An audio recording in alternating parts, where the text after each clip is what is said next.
ഇഷ്ട വ്യക്തികളെ, ഞങ്ങളുടെ ക്ഷണം സ്വീകരിച്ച് ഇവിടെ എത്തിയിട്ടുള്ള പൂർവാധ്യാപകരെ, എൻ്റെ പ്രിയ സഹപ്രവർത്തകരെ, രക്ഷിതാക്കളെ, പ്രിയ കുട്ടികളെ,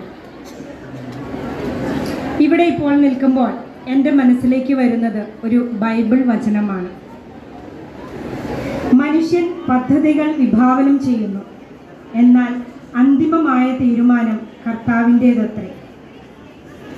ഇവിടെ പലരും സൂചിപ്പിച്ചതുപോലെ 1998 സെപ്റ്റംബർ 15 ആണ് ഞങ്ങളൊക്കെ നമ്മുടെ ഈ തിരുഹൃദയ വിദ്യാലയത്തിൽ ജോയിൻ ചെയ്യുന്നത്. അന്ന് എനിക്ക് ഈ തൃശ്ശൂരുമായി കാര്യമായ പരിചയമൊന്നുമില്ല.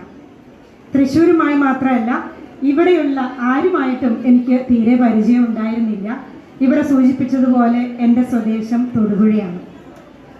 തൊടുപുഴയാണ് നാടെങ്കിലും ഞാൻ തൊടുപുഴയിൽ വളരെ കുറച്ച് കാലമേ ജീവിച്ചിട്ടുള്ളൂ.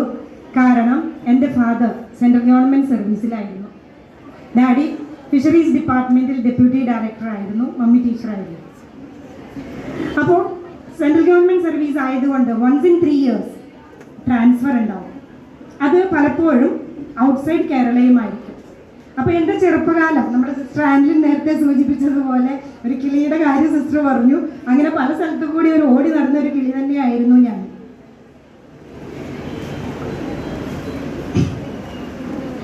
അങ്ങനെ ഞാൻ പക്ഷേ 10th പാസ്സാവുന്നത് മാഹി അടുത്തുള്ള വടകര സെയിൻറ്റ് ആൻ്റണീസ് ഹൈസ്കൂളിൽ നിന്നാണ്.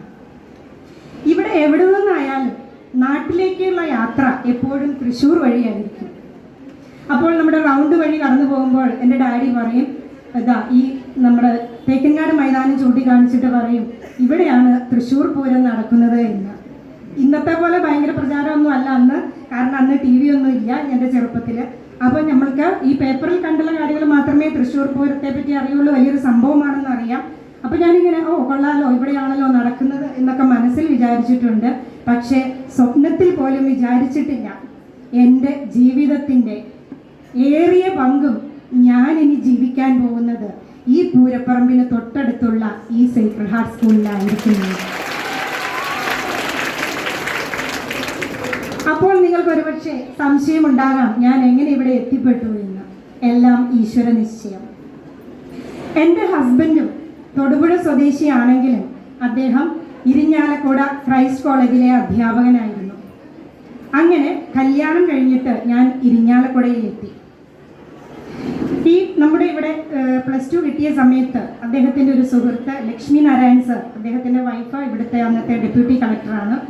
അപ്പോൾ അദ്ദേഹം ഇങ്ങനെ വീട്ടിൽ വരാറുണ്ട്. അപ്പോൾ പറഞ്ഞു, തൃശ്ശൂർ സേക്രഡ് ഹാർട്ട് സ്കൂളിൽ +2 കിട്ടിയിട്ടുണ്ടല്ലോ, എന്താ അപ്ലൈ ചെയ്യാത്തത് എന്ന് ചോദിച്ചു.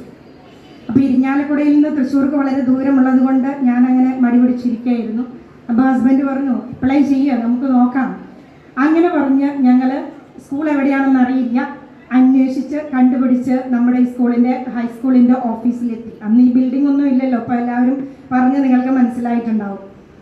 അവിടെ എത്തിയപ്പോഴാണ് പറയുന്നത്, ഇവിടെ അല്ല ആപ്ലിക്കേഷൻ തടേണ്ടത്, കോലഴിയിലാണ് എന്ന്. കോലഴി എന്ന വാക്ക് തന്നെ ഞങ്ങൾ ആദ്യമായിട്ട് കേൾക്കുകയാണ്. അപ്പോൾ നമ്മുടെ സ്കൂളിൻ്റെ തൊട്ടപ്പുറത്താണ് സെൻറ്റ് മേരീസ് സ്കൂളിൽ ജോലി ചെയ്തിരുന്ന മിസ് മേരി കുഞ്ഞ്, ഹസ്ബൻഡിൻ്റെ ഫ്രണ്ടാണ്. ഞങ്ങൾ നേരെ മിസ് മേരി കുഞ്ഞിൻ്റെ അടുത്തെത്തി. അപ്പോൾ മിസ് പറഞ്ഞു, അതിനെന്താ നമുക്ക് പോവാം എന്ന് പറഞ്ഞ് മിസ്സും കൂടെ വന്നു. അങ്ങനെ കോലഴിയിൽ കൊണ്ട് ആപ്ലിക്കേഷൻ കൊടുത്തു. അപ്പോൾ അപ്പോഴൊന്നും വിചാരിക്കുന്നില്ല, ഇത് കിട്ടുമെന്ന് വിചാരിക്കുന്നില്ല, കുറേ അധികം ആപ്ലിക്കൻസ് ഉണ്ട് എന്നൊക്കെ പറഞ്ഞു.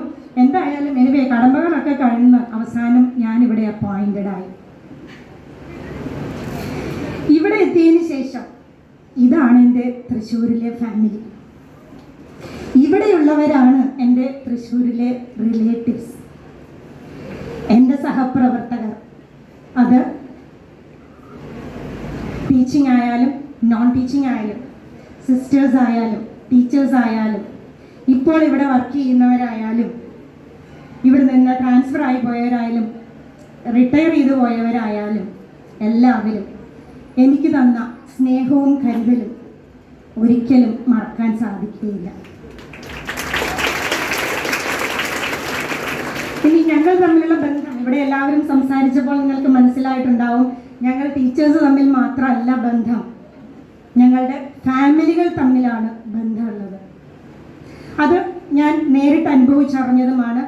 ഈ കഴിഞ്ഞ ജൂലൈയിൽ എൻ്റെ മമ്മി മരിച്ചപ്പോൾ ഹോസ്പിറ്റലിലായിരുന്നു, മരിച്ചു എന്ന് പറഞ്ഞ വഴിയെ ഞാൻ അത് കഴിഞ്ഞ് എന്താ ഇങ്ങനെ അന്തം വിട്ടിരിക്കുന്ന സമയത്ത് ഞാൻ പിന്നെ കാണുന്നത് സിസ്റ്റർ പ്രസന്നയും സിസ്റ്റർ മേരിസേനയും സിസ്റ്റർ ജീവസും കയറി വരുന്നതാണ്.